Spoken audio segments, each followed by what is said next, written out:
Alors les prochaines étapes. Les choses doivent bouger vite et plus vite, vous l'avez compris. Il en va évidemment de ce qui se passe en Ukraine. Il en va aussi derrière de la crédibilité de notre modèle militaire. Je parlais des missiles Aster et de la défense sol-air. On ne peut pas engager nos forces sur des contrats opérationnels importants, y compris sur le territoire national, y compris en mer, comme on le fait en mer Rouge, si on n'a pas une capacité à avoir des stocks de missiles Aster qui suivent. Et donc j'attends évidemment des industriels, des efforts en la matière. Ce ne sont plus des arsenaux, ce sont des entreprises. Donc je le dis comme client ayant passé des contrats. Néanmoins, ce ne sont pas des entreprises comme les autres.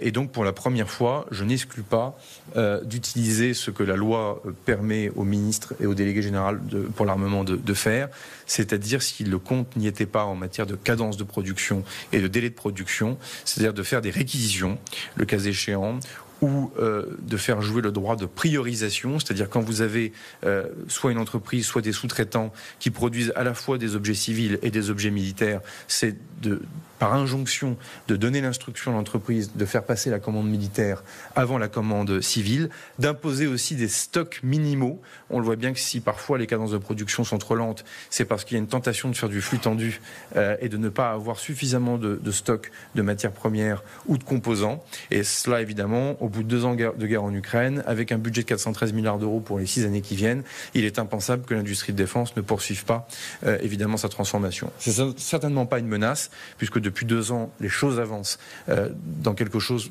qui est vraiment très unanimement partagé par les différents représentants de l'industrie de défense.